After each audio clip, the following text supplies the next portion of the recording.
राधे राधे, जय श्री कृष्णा। आप सभी को मेरे इस YouTube चैनल पर हार्दिक स्वागत है, अभिनंदन है।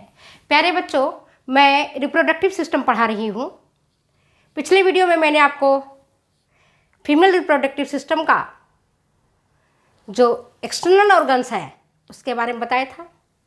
इसके बाद वाली वीडियो में मैंने आपको यूट्रस के स्ट्रक्चर और फंक्शंस के बारे में बताया, और तीसरा वीडियो में फैलोपियन ट्यूब, डिंब वाहिनी नलिका के बारे में विस्तार से चर्चा की है। इस वीडियो को प्रारंभ करने से पहले मैं माँ सरस्वती, माँ काली, माँ स्कंद माता, माँ कात्यायनी को प्रणाम करती हूँ और कहती हूँ, हे माँ, आप हमें अपना सौंदर्य, बल, बुद्धि, विवेक और अपनी शक्ति प्रदान करें। तो चलिए मैं माँ को प्रणाम करती हूँ। या देवी सर्वभूतेषु शक्ति रूपेण संस्थिता नमस्तस्यै नमस्तस्यै नमस्तस्यै नमो नमः। या देवी सर्वभूतेषु माँ कात्यायनी रूपेण संस्थिता नमस्तस्यै नमस्तस्यै नमस्तस्यै नमो नमः। या देवी सर्वभूतेषु माँ शैलपुत्री रूपेण संस्थिता नमस्तस्यै नमस्तस्यै नमस्तस्यै नमो नमः। मैं माता के चरणों में प्रणाम करते हुए इस वीडियो को प्रारंभ करती हूँ और माँ से प्रार्थना करती हूँ, हे माँ, आप हम सबको सद्बुद्धि दें। तो चलिए बगैर समय गंवाए हुए आज मैं फीमेल रिप्रोडक्टिव सिस्टम का एक इम्पॉर्टेंट ऑर्गन है ओवरी, अंडाशय। नाम आपने सुना होगा, अंडाशय पहले भी पढ़ाया था।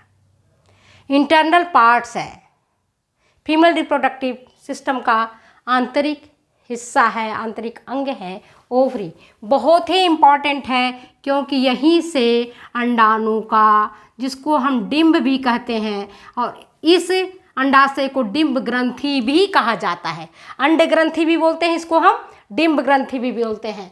यहीं से अंडाणु का निर्माण होता है, यहीं से अंडाणु बनता है। अगर अंडाशय निकाल दिया जाए महिला के रिप्रोडक्टिव पार्ट से तो अंडाणु का निर्माण नहीं होगा। परिणामतः एक महिला कभी भी माँ नहीं बन सकती है। एक महिला कभी भी माँ नहीं बन सकती है अगर इसके अंडाणु वाले पार्ट को निकाल दिया जाए तो। नेचुरल रूप से, ऐसे आजकल तो सरोगेट मदर भी है, यूट्यूब बेबी भी है तो यूट्यूब बेबी में भी तो ओवम चाहिए। ओवम कहाँ से आएगा? ओवरी से तो मिलेगा। तो चलिए हम अंडाशय की बात चर्चा करते हैं। अंडाशय अगर देखते हैं तो संख्या में ये 2 होता है। संख्या में कितने होता है? 2 होता है। गर्भाशय के दोनों तरफ एक एक अंडाशय होता है। ठीक उसी प्रकार से जैसे गर्भाशय की दोनों तरफ से एक एक फैलोपियन ट्यूब था। फैलोपियन ट्यूब की संख्या भी 2 होती है और अंडाशय की भी संख्या 2 होती है। गर्भाशय की संख्या 1 होती है, याद रखना। तो क्या है, संख्या में ये 2 है अंडाणु। लंबाई अगर इसका देखते हैं तो ये वाला पार्ट है ना, जिसको मैंने चित्र के माध्यम से दर्शाने की कोशिश किया है। आप ये देखो, ये वाला पार्ट, ये वाली पार्ट जो अपने देख रहे हो, ये पार्ट है आपका फैलोपियन ट्यूब का। इस पर मैंने विस्तार से चर्चा किया, तो अगर आपको समझ में नहीं आया है तो पिछले वीडियो में जाकर के आप देख सकते हैं। ये यहाँ से एक पार्ट निकल रहा है, जिस पार्ट को हम कहते हैं, क्या कह रहे हैं इसको, पार्ट को हम अंडाशय, ओवरी कहते हैं। और यहीं पर अंडाणु का निर्माण होता है। जब लड़की कुंवारी होती है, अपने यौवन से पूर्व वाली अवस्था में होती है, तो इसमें खूब सारी संख्याओं में, लाखों हजारों की संख्या में इसमें छोटे छोटे छोटे छोटे छोटे छोटे इस तरह की चीज़ें पाई जाती हैं। अंडाणु पर डिंब पाए जाता है, बहुत छोटे छोटे, जो कि समय के साथ पूरे रिप्रोडक्टिव काल में, संपूर्ण प्रजनन अवस्था में केवल 400 से 500, कितनी, केवल 400 to 500, 400 से 500 है ना, 400 से 500 अंडाणु ही परिपक्व हो जाते हैं। शेष अंडाणु टूट फूट करके व्यर्थ हो जाते हैं और मासिक धर्म चक्र के दौरान बाहर निकल जाते हैं, व्यर्थ हो जाते हैं, बर्बाद हो जाते हैं। कितना परिपक्व होता है? 400 से 500। उसमें से 2 या 3 ही मैच्योर अंडाणु, वर्तमान केस में बता रही हूँ, जहाँ पर 2 बच्चे पैदा हो रहे हैं, 3 बच्चे पैदा हो रहे हैं, जुड़ा बच्चा पैदा हो रहा है, तो 2 या 3 ही परिपक्व अंडाणु स्पर्म द्वारा विभेदित होता है और निषेचन की क्रिया होती है। औरत प्रेग्नेंट हो जाती है और ये फिर अपने बेबी को जन्म देती है, बच्चे को जन्म देती है। ठीक है। तो अंडाशय से जो अंड क्षरण की क्रिया होती है, यहाँ से जो अंडाशय है, ये जो निकलता है अंडाशय से अंड क्षरण निकलता है, तो इसको हम कहते हैं अंड क्षरण। अंडा के है ना, ओवरी से अंडाणु को निकलना अंड क्षरण कहलाती है, जिसको अंग्रेजी में ओवुलेशन बोलते हैं, है ना। और फिर ये अंड क्षरण के दौरान जो अंडाणु ये निकलता है, यह अंडाणु कहाँ चला जाता है, परिपक्व होने के लिए, जो मैंने पिछले बार वीडियो में बताया था फैलोपियन ट्यूब में, वहाँ जाके देखना। तो ये उसके फिम्ब्रियों के द्वारा, उंगली जैसी स्ट्रक्चर है उसके द्वारा पकड़ लिया जाता है, पहुँच जाता है फैलोपियन ट्यूब के एम्पुला पार्ट में। वहाँ पर ये इंतजार करते रहता है, स्पर्म पुरुष का अगर आता है और उस ओवम को फर्टिलाइज कर देता है, निषेचन की क्रिया हो जाती है, और निषेचन की क्रिया डिंब वाहिनी के एम्पुला वाला पार्ट में होता है। ठीक है, तो आज हम अंडाशय पर चर्चा कर रहे हैं। अंडाशय की अगर लंबाई देखेंगे, यहाँ से यहाँ तक अगर अंडाशय की लंबाई है, तो लंबाई है इसकी 2.5 से 3.5 सेंटीमीटर। अंडाशय की लंबाई कितनी है, 2.5 से 3.5 सेंटीमीटर। चौड़ाई इसकी है 2 सेंटीमीटर और मोटाई है इसकी 1 सेंटीमीटर। इसका वजन अगर आप देखोगे तो रजोनिवृत्ति के दौरान, रजोनिवृत्ति के पश्चात, जैसे हम लोग ओल्ड एज के हैं तो हमारे जो ओवरी के आकार है वो बहुत छोटा रहता है, सिकुड़ा हुआ रहता है। वहीं इसका वजन 10 से 20 ग्राम होता है रिप्रोडक्टिव पीरियड में। प्रजनन काल में इसका वजन 10 से 20 ग्राम होता है। 10 से 20 ग्राम होता है कहाँ, कब, प्रजनन काल में। कब होता है, प्रजनन काल में। लंबाई कितनी होती, संख्या कितनी होगी, 2। कैसे याद करोगे, गर्भाशय के दोनों तरफ एक एक फैलोपियन ट्यूब होता है, उसके ठीक नीचे अंडाशय होता है जिसको हम ओवरी बोलते हैं। ये फैलोपियन ट्यूब वाला पार्ट है, इसके नीचे ओवरी है ना। और ये कई लिगामेंट के द्वारा जुड़ा रहता है आपस में एक दूसरे से, है ना।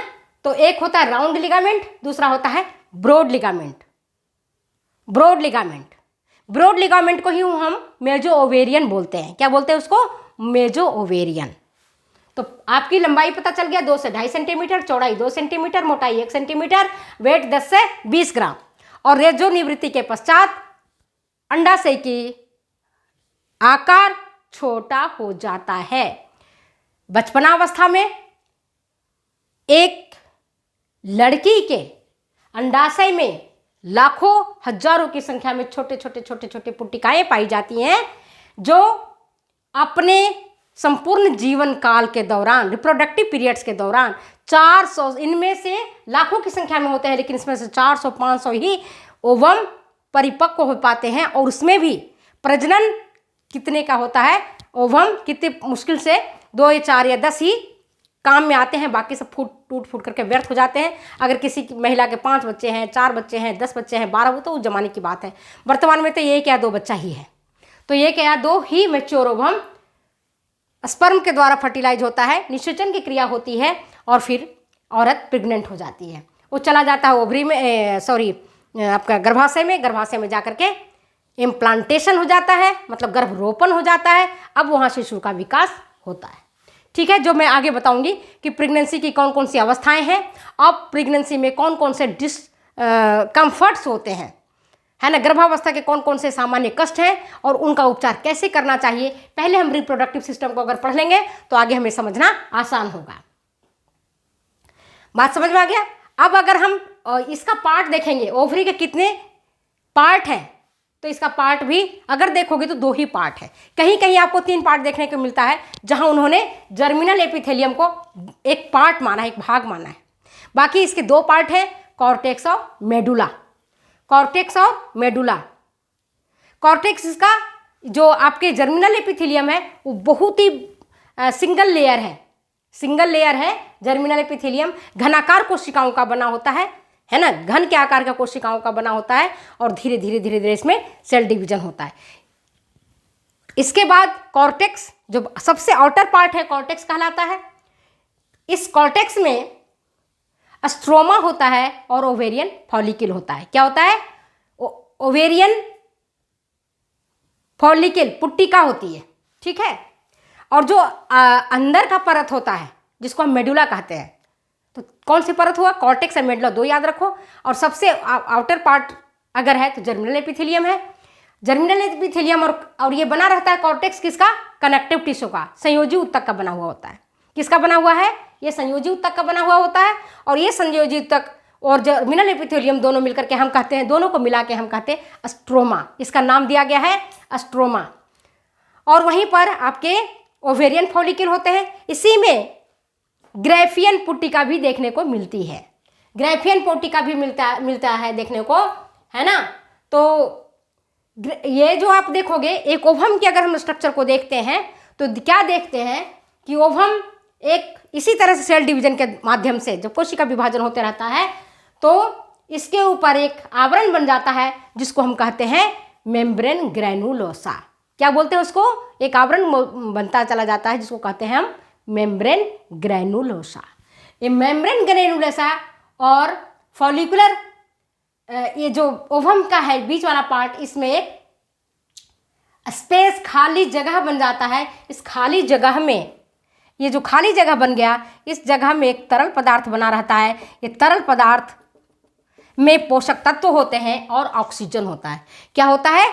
पोषक तत्व और ऑक्सीजन होता है, जो कि आपको अंडाणु को क्या देता है? पोषक तत्व प्रदान करता है, ऑक्सीजन प्रदान करता है, जिसके कारण ओवम मैच्योर होता है, परिपक्व होता है। ठीक है। और ये तो आपकी हो गई अंडाशय की संरचना। अब हम फंक्शन देखेंगे कि क्या काम है। एक अंडाणु को परिपक्व होने में कौन सी हार्मोन मदद करता है? तो देखो, मदद कौन सा करता है? Follicle stimulating hormone. Follicle stimulating hormone जो आपके इंटीरियर पिट्यूटरी ग्लैंड से निकलता है, अग्रपीयूष ग्रंथि से निकलता है, फॉलिकल स्टिमुलेटिंग हार्मोन। मैंने आपको जब ग्लैंड पढ़ाया था तब इंटीरियर पिट्यूटरी ग्लैंड से कौन कौन से हार्मोन निकलते हैं इस पर हमने विस्तार से चर्चा की थी। फॉलिकल स्टिमुलेटिंग हार्मोन के द्वारा ये मैच्योर होता है। और अंडाणु, ये इसका जो ओवरी का क्या काम है?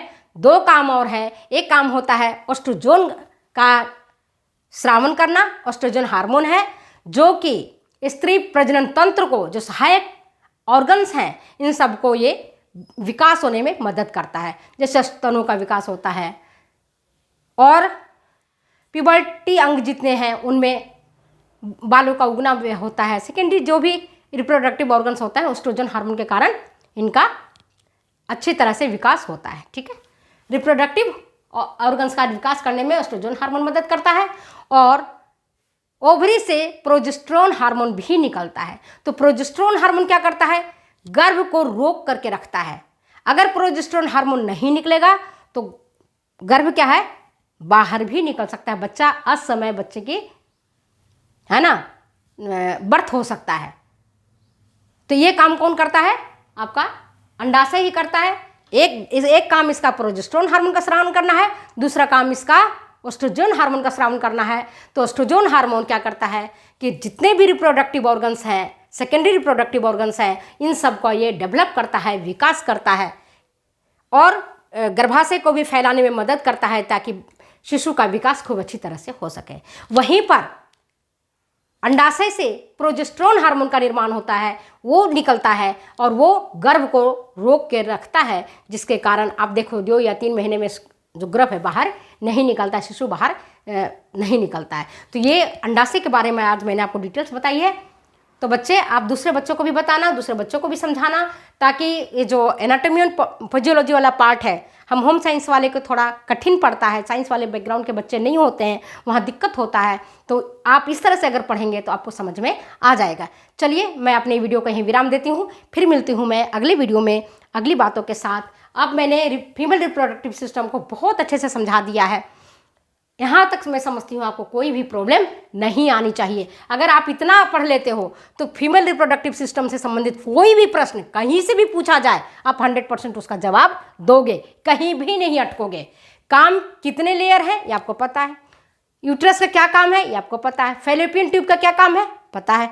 अगर फैलोपियन ट्यूब में ही बालक, शिशु, निषेचित अंडाणु आगे नहीं बढ़ पाता, वहीं ठहर जाता है, तो इस तरह के प्रेगनेंसी को इकोपिक प्रेगनेंसी कहलाती है और वो खतरनाक होता है, क्योंकि फैलोपियन ट्यूब में इतना जगह नहीं होता कि बालक का संपूर्ण विकास हो सके। ऐसी स्थिति में फैलोपियन ट्यूब उसको दबा देता है, बालक बढ़ नहीं पाता है, शिशु गर्भस्थ शिशु बढ़ नहीं पाता है और वहीं पर टूट फूट करके व्यर्थ हो जाता है, मर जाता है। कई बार फैलोपियन ट्यूब भी खराब हो जाता है ना, उनको भी बाहर निकालना पड़ता है। तो चलिए, ये डॉक्टर वाला पार्ट ही अपना पार्ट नहीं है। फिर मिलते हैं हम अगले वीडियो में अगली बातों के साथ। तब तक दो मुझे इजाज़त जाने की। Okay, bye bye.